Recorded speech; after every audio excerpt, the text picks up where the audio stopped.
आज हम जानेंगे history and evolution of English language. World में इंग्लिश लैंग्वेज कब, कहाँ और कैसे शुरू हुई, भारत में इंग्लिश एजुकेशन कब शुरू हुआ, अंग्रेज भारत कब आए, ईस्ट इंडिया कंपनी भारत कब आई, वास्को द गामा यूरोप से भारत तक आने का रास्ता, समुद्री रास्ता कैसे ढूंढा। नमस्ते दोस्तों, मेरा नाम शिवा है। Welcome to my channel. अभी हम बीसी और एडी के बारे में सबसे पहले जाने। बीसी और एडी क्या होता है। अभी इस वर्ष 2021 का वर्ष चल रहा है अभी इस समय। तो 2021 से पहले जीसस क्राइस्ट का जन्म हुआ था। जीसस क्राइस्ट के जन्म को एक सेंटर पॉइंट मानते हैं या तो कॉमन एरा मानते हैं। उससे पहले जो भी जितने भी वर्ष थे होते उनको या तो बीसी बोलते हैं, बीसी का फुल फॉर्म बिफोर क्राइस्ट होता है, या तो हिंदी में ईसा पूर्व बोलते हैं, या तो सेक्युलर टर्म के हिसाब से बोला जाए तो बिफोर द कॉमन एरा बोलते हैं। अगर उसके बाद वाले वर्षों को बोलना हो तो एडी बोलते हैं। एडी मींस एनो डोमिनी। एनो डोमिनी एक फ्रेज है, इसका मतलब होता है in the year of Lord. Christian term के हिसाब से एडी बोलते हैं, बाकी इसको कॉमन एरा भी बोलते हैं और हिंदी में इसको ईसवी भी बोलते हैं। अब हम चलेंगे इस बर्थ ऑफ जीसस के जो उससे 55 साल पहले रोमन ने ब्रिटेन के ऊपर आक्रमण किया और ब्रिटेन के ऊपर अपना साम्राज्य स्थापित कर लिया और उस समय अपने साथ लेके आए थे लैटिन भाषा। अब हम चलेंगे 450 एडी में।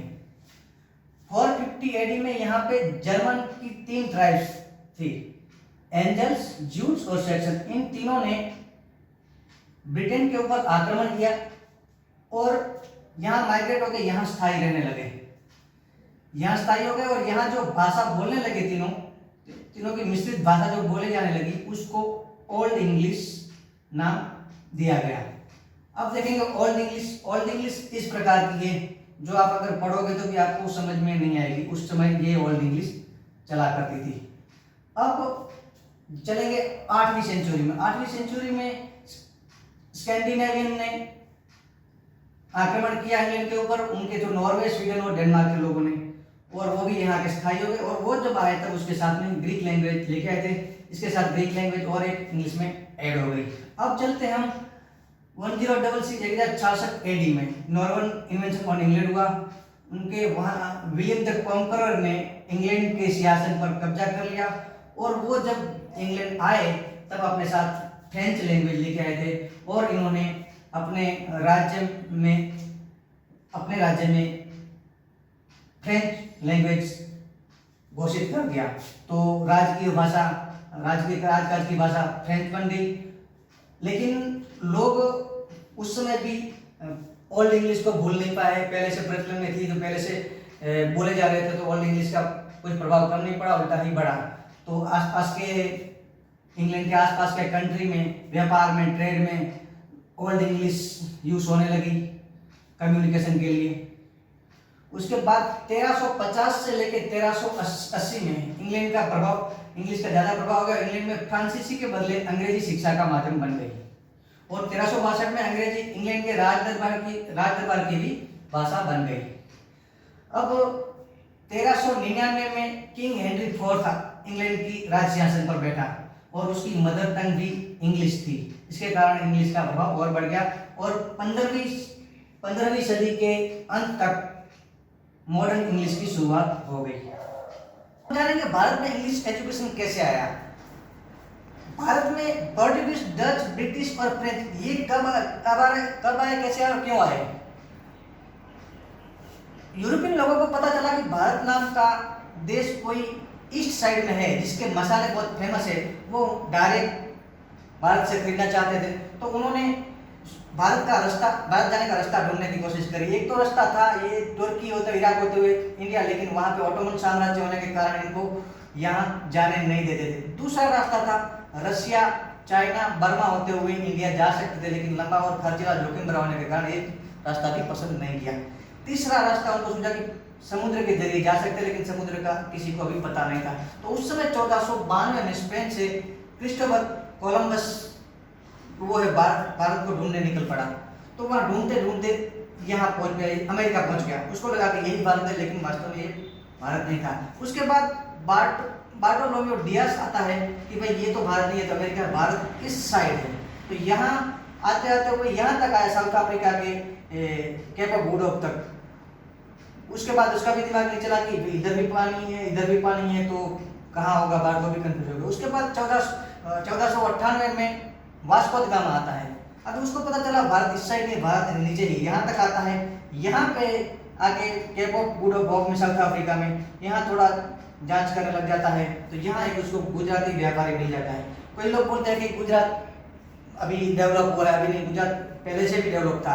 उस समय 1498 में गुजरात का व्यापारी यहाँ पे इंडिया से साउथ अफ्रीका व्यापार करता था। तो गुजरात के व्यापारी की मदद लेके उसके बात करी कि भाई भारत का रास्ता कहाँ है, उन्होंने पूरा के सीधा यहाँ पे ये भारत का रास्ता है। तो यहाँ पे आप देख सकते हैं कि यहाँ सीधा भारत, यहाँ से रास्ता पता है, यहाँ से कालीकट।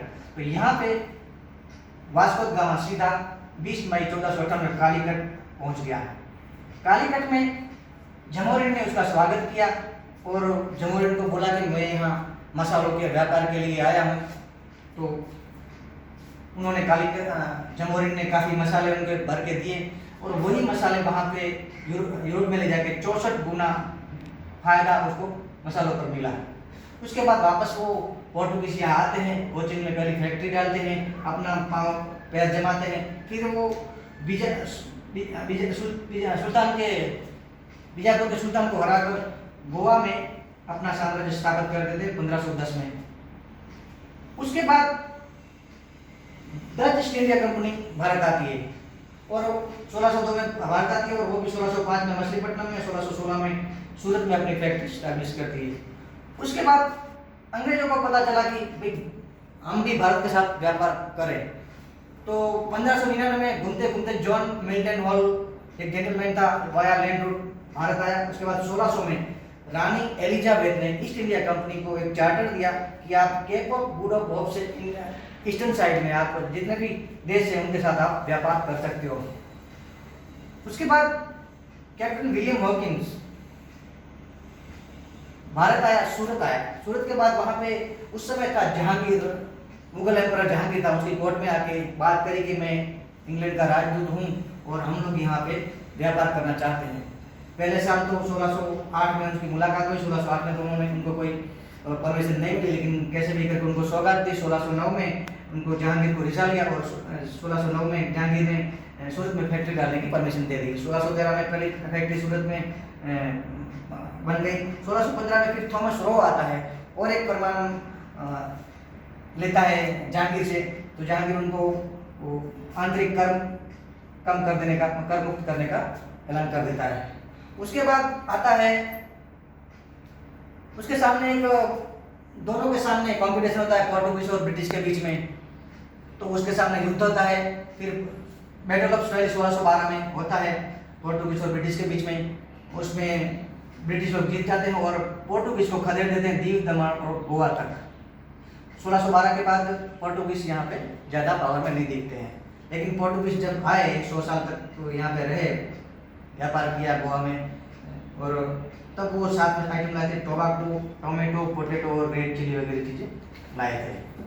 उसके बाद देखते हैं ब्रिटिश ईस्ट इंडिया कंपनी ने मछलीपट्टनम में भी फैक्ट्री लगा दी। उसके बाद 1613 में गोलकोंडा में भी उनको राइट्स मिल गए। उसके बाद 1651 में बंगाल का नवाब था शुजाउद्दीन, उसने भी ब्रिटिश को बोला कि आप यहाँ आके हमारे साथ ट्रेड कर सकते हो, बिजनेस कर सकते हो, कुछ कस्टम ड्यूटी दे के। फिर 1691 में वहाँ उस टाइम औरंगजेब मुगल एम्परर था, उसने बोल दिया कि आप बंगाल में बिना कुछ टैक्स दिए आप बिजनेस कर सकते हो। यहाँ पे बंगाल नवाब और ब्रिटिश के बीच में तनातनी शुरू हुई। बंगाल नवाब बोलता है हमें टैक्स दो, ये लोग ब्रिटिश बोलते हैं कि हम वहाँ पे औरंगजेब से हम लेटर लाए हैं कि भी हम आपको कोई टैक्स नहीं देंगे, उन्होंने मना कर दिया टैक्स देने के लिए। फिर 1717 में और एक फरमान उस समय होता है, फारूक शियार वहाँ का एम्परर, मुगल एम्परर होता है, उनसे और एक फरमान लेके आते हैं। और उसके अलावा और भी माइंटिंग ऑफ और ऑन कॉइन्स, मतलब तुम्हारे कॉइन भी बना सकते हो, वो फारूक शियार ने बोल दिया। तो अगर उनके खुद के कॉइन ही बन गए तो उसकी ताकत और बढ़ने लगी, धीरे धीरे वही लोग इतना व्यापार बढ़ाने लगे। उसी समय उसके दौरान फ्रेंच ईस्ट इंडिया कंपनी भी आई व्यापार करने के लिए। 1668 में सूरत में, 1669 में मछलीपट्टनम, पौंडीचेरी, ये सब यहाँ पे उन्होंने अपनी फैक्ट्रियाँ डाल के यहाँ पे व्यापार शुरू कर दिया। उसके बाद जब इनकी बंगाल नवाब की और ब्रिटिश की तनातनी आपस में शुरू हो गई तो उनको लगा था कि ये लोग ब्रिटिश हमारे पे कुछ ज़्यादा ही हावी हो रहे हैं, और कलकत्ता में तो ज़्यादातर वो उल्टा भी टैक्स मांगने लग गए। उन्होंने 1756 में जून 16 को बंगाल में से नवाब ने अंग्रेजों को भगा दिया। लेकिन भगा दिया बंगाल में, नवाब को लगा दिया ये लोग भाग गए, लेकिन कुछ ही समय में, ज़्यादा दूर नहीं गए, आसपास में रहते। फिर में 1757 में फरवरी में आके अंग्रेजों ने कलकत्ता पर हमला कर दिया। फिर भी वो जीत नहीं पाए। उसके बाद अंग्रेजों को लगा कि इसको ऐसे में बंगाल के नवाब को नहीं जीत सकते हैं, इसके लिए उन्होंने कॉन्स्पिरेसी स्टार्ट कर दी। पहले बात करना शुरू कर दी। जो बंगाल नवाब के जो नीचे थे मीर जाफर थे, जिसकी मीर बख्शी ऑफ नवाब थे, मीर बख्शी एक पोस्ट होती थी सेनापति जैसी, तो उसको बताया कि तुम हमारे पक्ष में आ जाओ, हम तुम्हें नवाब बना देंगे। उसके अलावा मानिक चंद था ऑफिसर कलकत्ता, अमीर चंद जी, इन सबसे बात करके इन सबको अपने पक्ष में कर लिया, और पक्ष में कर लिया और एक फिक्स कर लिया कि अपन युद्ध करते हैं। बैटल ऑफ प्लासी की कॉन्स्पिरेसी करते हैं और 23 जून 1757 का तय हो जाता है कि युद्ध करना है। युद्ध से पहले मैक्सिमम तय हो जाता है कि इसमें आपको मीर जाफर को यहाँ का बंगाल का नवाब बनाना है। 27 जून 1757 को मामूली युद्ध होता है और मीर जाफर अपने नवाब को बोलता था आप किले में जाइए। नवाब किले में चले जाते हैं, वहाँ उसको मार दिया जाता है और मीर जाफर को वहाँ का नया नवाब बना दिया जाता है।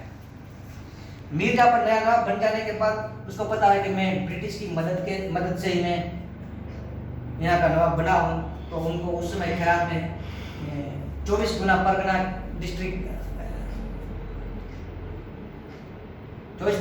उनको दे देते कि भाई आप यहाँ राज कर सकते हो। उसके अलावा और भी 15,000 पाउंड भी दे देते हैं, लेकिन उससे भी कहाँ अंग्रेज मानते हैं, और भी कुछ टाइम के बाद आए और 2 करोड़ दो, कुछ उनकी डिमांड्स और भी बढ़ती जाने लगी। कुछ समय में मतलब लगा कि अंग्रेजों को लगा कि ये हमारे हिसाब से नहीं चल रहा है, अब खुद पावर में आ गए थे, तो मीर जाफर को रिप्लेस कर दिया। उनका जो सन इन लॉ था मीर कासिम को नया नवाब बना दिया और मीर जाफर को हटा दिया। ये भी 2-3 साल कुछ ज्यादा कुछ कर नहीं पाया, अंग्रेजों के हिसाब से नहीं चल पाया, फिर इनको रिप्लेस कर दिया। फिर तेरे से अच्छा तो बोले मीर जाफर, ये वापस मीर जाफर को लाके रख दिया। मीर जाफर को लाके रख दिया तो ये मीर कासिम को अच्छा नहीं लगा। बोले उन्होंने 2-3 साल राज्य किया तो बोले मैं ऐसे नहीं चलाऊंगा। वो गया अवध के नवाब के पास, और मीर कासिम और अवध दोनों मिलके ब्रिटिश के ऊपर बक्सर में हमला कर दिया, जिसको बोलते हैं बैटल ऑफ बक्सर, 22 अक्टूबर 1764 में। लेकिन ये भी युद्ध ये लोग हार गए और ब्रिटिश जीत गए। अब यहाँ से शुरू हो गई, यहाँ की इनका ताकत बढ़ गई। ये भी दूसरा युद्ध जीत जाने के बाद यहाँ पे होता है, ये है रॉबर्ट क्लाइव गवर्नर बंगाल का गवर्नर बन गया। इसने एक ड्यूल सिस्टम गवर्नमेंट स्टार्ट करी। ड्यूल सिस्टम गवर्नमेंट क्या होती है कि एक नवाब के नीचे एक डेप्यूटी नवाब बना दिया। बोले क्यों ऐसे नई सिस्टम, क्योंकि जो भी नया राजा है वो अपने हिसाब से कानून अपने हिसाब से बनाएगा, तो उन्होंने नई सिस्टम ड्यूल सिस्टम बना दिया। Deputy Nawab appointed by the British can't be removed by the Nawab इसको रिमूव नहीं कर सकता। और मैक्सिमम रेवेन्यू कलेक्शन सारा का सारा डेप्यूटी नवाब के पास होने के कारण उनके पास अभी ब्रिटिश के पास काफ़ी रेवेन्यू भी आ गई थी। यहाँ से शुरू हो गया यही सिस्टम। जैसे कि आपने लगान मूवी में देखा होगा, लगान मूवी में राजा भी होता है और ब्रिटिश होता है। तो राजा एक कठपुतली की नहीं, राजा के पास कुछ पावर होता नहीं है, नवाब के पास कोई पावर होता नहीं है। मैक्सिमम सारा पावर ब्रिटिश के पास होता है, डिप्टी नवाब के पास होता है, तो वो ही रेवेन्यू कलेक्शन करता है। तो वो मन चाहे जब भी दुगना लगान 3 गुना लगान मांगते हैं और नवाब या राजा कोई कुछ कर नहीं सकता। और यहाँ से ही स्टार्ट हो जाती है पूरे भारत को ब्रिटिश इंडिया बनाने की शुरुआत। यहाँ से स्टार्ट करते हैं, ये सेम पॉलिसी पूरे भारत में अपनाने की यहाँ से शुरुआत हो जाती है। तब तक यहाँ से उसके पास ताकत हो जाती है, रेवेन्यू भी आ जाता है। वही उपयोग पहले सबसे पहला उसको अवध के ऊपर लिया, अवध ने उसके ऊपर हमला किया था। अवध को बोला कि भाई अब आ जा, अवध को भी अपना ब्रिटिश इंडिया का पार्ट बना लेते हैं। उसके बाद उसके सामने 2 फ्रेंच आते हैं, फ्रेंच और ब्रिटिश के बीच में युद्ध होते हैं। उनको भी हरा के, उनको भी 1760 तक उनको बैटल ऑफ वेंटिस में युद्ध होता है और उसमें भी हरा के उनको सिर्फ पौंडीचेरी तक सीमित कर दिया। और उसके बाद होता है उनका सामना डच ईस्ट इंडिया कंपनी से। डच ईस्ट इंडिया कंपनी में भी बैटल ऑफ बेदारा होता है 1759 में, उसको भी हरा के उसको यहाँ से रवाना करके इंडोनेशिया भेज देते हैं। इस तरह उन्होंने पहले पोर्टुगीज को भगाया, पोर्टुगीज के बाद फ्रेंच को भगाया, फ्रेंच को भेज दिया पौंडीचेरी तक, डच को इंडोनेशिया भेज दिया। इस तरह अब बारी आती है छोटे छोटे जो रजवाड़े राजा या तो नवाबों की, अब इनको हटाना। अब इनके पास ताकत हो गई, अब सीधा इनका टारगेट बना मैसूर।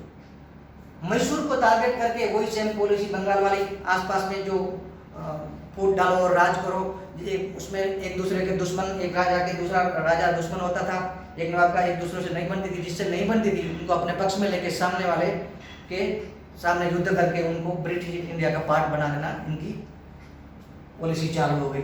यहाँ से इन्होंने स्टार्ट किया, 2 युद्ध किए। तीसरे युद्ध के समय तो उस समय ये टीपू सुल्तान जो कदा और मजबूत उस समय के एम्परर थे, लेकिन उसको भी 2 साइड से घेर के निजाम ने ईस्ट साइड मैसूर को ईस्ट साइड से घेरा और ब्रिटिश ने साउथ वेस्ट साइड घेर के टीपू सुल्तान को श्रीरंगपट्टनम में उसको मार दिया और मैसूर को ब्रिटिश इंडिया का पार्ट बना दिया।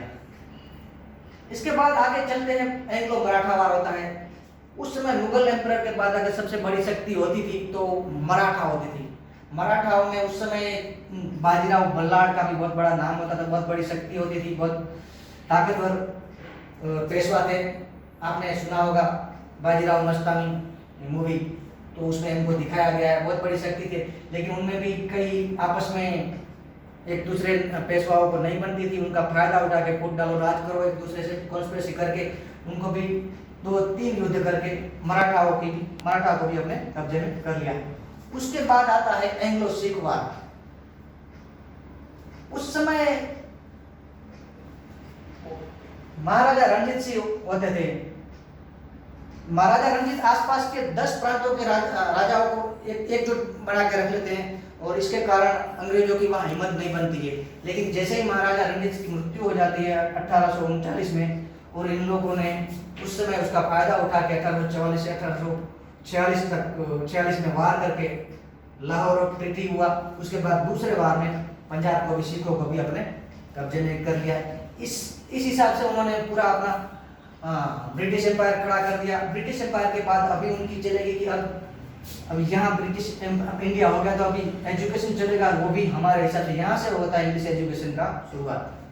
करीब 1770 में ईस्ट इंडिया कंपनी जब भारत में पावर में आई, तब इन जो 5 लोग थे, ये थॉमस वुलब्रुक थे, ये नेथनियल हेलेट थे, ये विलियम जोन्स थे, ये वॉरेन हेस्टिंग्स थे, ये जोनाथन डंकन थे।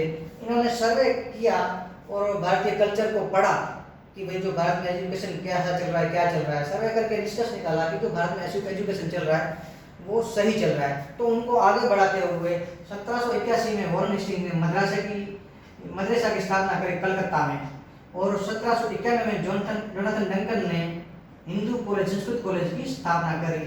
ऐसे करके 1830 तक ये पुराना ही एजुकेशन, उनको बोलते हैं ओरिएंटलिज्म करते हैं, जो यहाँ की लोकल लैंग्वेज के हिसाब से, जो लोकल इंडियन कल्चर के हिसाब से इनका एजुकेशन चलता रहा। लेकिन काफ़ी लोगों ने, जो दूसरा ग्रुप था, ये ग्रुप तो ओरिएंटलिज्म के पक्ष में था, जो दूसरा ग्रुप था वो क्रिटिसाइज करने लगा कि जो आप एजुकेशन भारत में दे रहे हो वो यूजलेस है, इससे कोई फायदा नहीं है, इसका कोई मतलब नहीं है, इसके बजाय आपको इंग्लिश एजुकेशन या मॉडर्न एजुकेशन देना चाहिए। तो इंग्लिश एजुकेशन के लिए उन्होंने एक विलियम एडम करके एक जेंटलमैन थे, उनको एक काम सौंपा कि आप जाइए सर्वे करिए कि भारत में एजुकेशन कैसा चल रहा है, क्या चल रहा है। उन्होंने प्री ब्रिटिश का एजुकेशन का बता रहे, उन्होंने एक सर्वे निकाला कि सर्वे निकाल के एक रिपोर्ट अपने बॉस को भेजा कि भाई भारत में ऐसा ऐसा एजुकेशन चल रहा है। उसमें लिखा था कि बंगाल और बिहार में सिर्फ 2 स्टेट में करीब 1 लाख पाठशाला चलती थी, और जिसमें एक पाठशाला में 20 के करीब बच्चे पढ़ते थे। तो करीब खाली 2 स्टेट में 20 लाख बच्चे पढ़ाई करते थे। और वो उनका एजुकेशन कैसा था, ये आप फोटो देख सकते हो। उस समय ये एक डच पेंटर था, 18th सेंचुरी में उसने फोटो पेंट किया हुआ है, जिसमें गुरुजी पढ़ा रहे हैं और कुछ बच्चे पढ़ रहे हैं। तो उस समय उसने रिपोर्ट में जिक्र किया कि भाई ऐसी पाठशाला थी, एक पेड़ के नीचे छावदार जो पेड़ होता है उनके नीचे बच्चे बैठ के, एक ओटला जैसा रहता है उसके ऊपर शिक्षक जिसको गुरु बोलते हैं, गुरुजी बैठ के उनको पढ़ाते थे। उनको समाज शास्त्र हुआ कि जो भी समाज व्यवस्था सारी पढ़ाते थे। और वो जो पढ़ाई थी वो फ्लेक्सिबल थी। फ्लेक्सिबल कैसे कि उस समय जो बच्चे पढ़ने आते थे तो मैक्सिमम वहाँ पे फार्मर के भी बच्चे होते थे, यहाँ पे होते थे। तो फ्लेक्सिबल इसलिए कि उनका स्कूल का कुछ ऐसा फिक्स टाइम नहीं था कि इस टाइम चलेगा इस टाइम नहीं चलेगा। जैसे ही कभी फसल का टाइम होता है कि कैसे भी फसल को बोने का टाइम होता है तो उस समय स्कूल को ये पाठशाला को बंद कर दिया जाता था। तो उस समय जो ये बच्चे पढ़ने आते थे वो अपने माता पिता को हेल्प करते थे, खेती में हेल्प करके उनकी हेल्प करते थे। और जब उनकी जो काम खत्म हो जाता था वापस स्कूल शुरू हो जाती। इसी वजह से पाठशालाओं में बच्चों की जो पढ़ने वालों की संख्या भी अच्छी रहती थी। इसमें दो ग्रुप बन गए। एक ग्रुप तो जो था वॉरेन हेस्टिंग्स वगैरह का ग्रुप, वो तो ओरिएंटलिज्म जो भारत का जो पुराना एजुकेशन लोकल एजुकेशन था उनकी तारीफ करता था, उनको ही चलाने के लिए कह रहा था। जबकि दूसरा ग्रुप था जिसमें थॉमस बेबिंगटन मकौले थे, वो जो अपना लोकल एजुकेशन से बहुत नफरत करते थे। नफरत इतनी तक करते थे कि उसने लिख दिया कि a single shelf of a good European library was worth the whole native literature of India. बोल रहे थे कि हमारे यूरोपियन लाइब्रेरी का एक सिंगल शेल्फ आपकी भारत की पूरी की जो जितने भी शास्त्र अभी तक का जो एजुकेशन उससे बढ़कर है। मतलब इतना उसको है। उस समय उन्होंने ये तो नहीं पढ़ा होगा कि भाई चाणक्य नीति नहीं पढ़ी होगी, ना तो ऋग्वेद पढ़े होंगे। उनको ये नहीं पता होगा कि ये कालिदास भी कैसे शेक्सपियर बन गए, ये सब चीज़ें तो पढ़ी नहीं होगी। वैसे ही नफरत कर रहे थे, उनको कैसे भी करके इंग्लिश एजुकेशन लाना था, इतनी नफरत करते थे। तो वो जो बोलते हैं कि जो आपने कॉलेज पाठशालाएं जो कॉलेज और मदरसा बनाए हैं, उनको ये बोलते हैं कि ये this institution were seen as a temple of darkness, ये अज्ञान के मंदिर है ये, तो इससे पढ़ने से कोई फायदा नहीं है, यूजलेस है। तो गवर्नमेंट को उसने बोल दिया कि इसके ऊपर आप पैसा खर्च ना करके इंग्लिश एजुकेशन मॉडर्न एजुकेशन में खर्चा करना चाहिए। और उन्होंने ये बोल दिया कि ऐसा ही करना चाहिए कि be a way of civilising people, मतलब जो भारत के लोगों को, भारत के लोग सिविलाइज नहीं है, मतलब अनसिविल है, मतलब असभ्य है। और उनको क्या पता कि भारत के लोग जो है यहाँ से प्रणाम से तो स्टार्ट करते हैं, उनको तुम क्या सभ्य बनाओगे।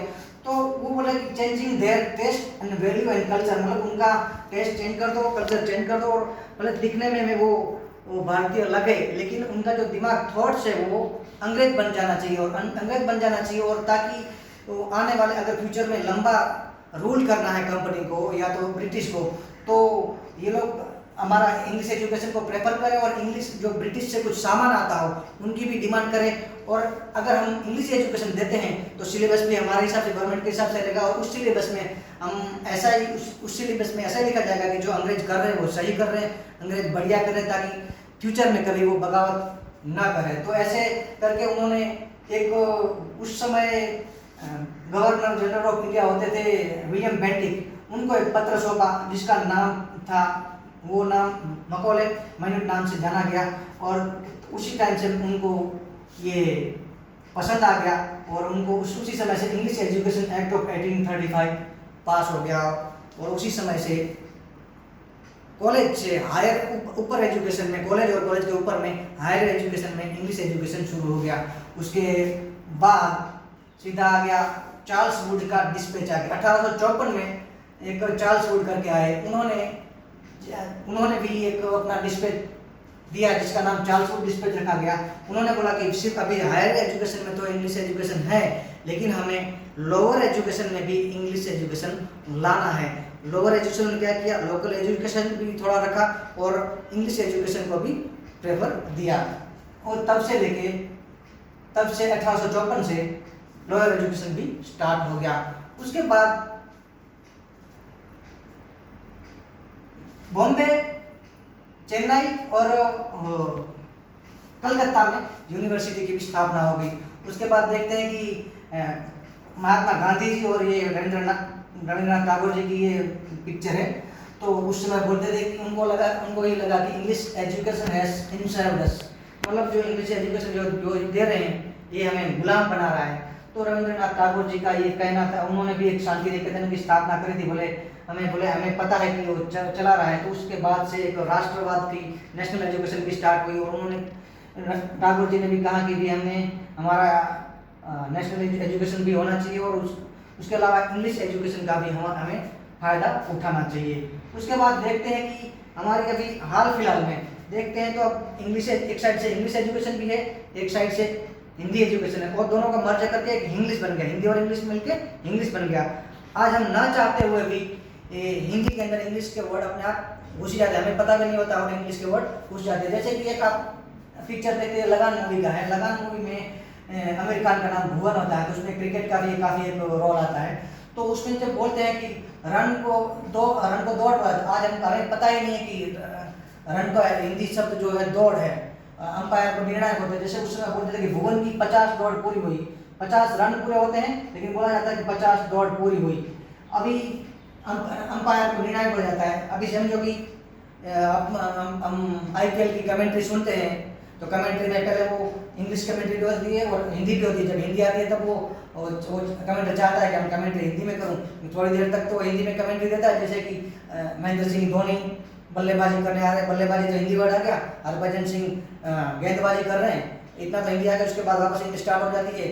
महेंद्र सिंह धोनी ने 4-3 रन लिए तो रन तो वो इंग्लिश वर्ड हो गया, फिर वो अंपायर बोले, अंपायर तो इंग्लिश वर्ड हो गया, अंपायर ने 9 बॉल दे दिया, आउट हो गया।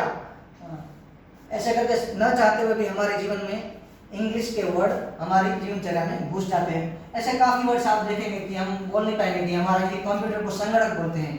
आप बोल नहीं पाओगे कि मेरा कंप्यूटर खराब है, संगणक मेरा खराब है, संगणक मैंने खरीदा है, हम नहीं बोल पाएंगे। हम नहीं बोलेंगे मेरा दूरभाष यंत्र, मुझे तो मेरा ये दूरभाष यंत्र है, नहीं बोल पाते हैं। हम उसको मोबाइल ही बोलते हैं। टेलीविजन को दूरदर्शन है, कैलकुलेटर है, परिकलन यंत्र, सिनेमा, चलचित्र, जेरोक्स, प्रतिलिपि, फोटो, चित्र, इंटरनेट, अंतरजाल। हम बोल पाएंगे कि इंटरनेट को अंतरजाल, हमें पता ही नहीं कि इसका हिंदी क्या है।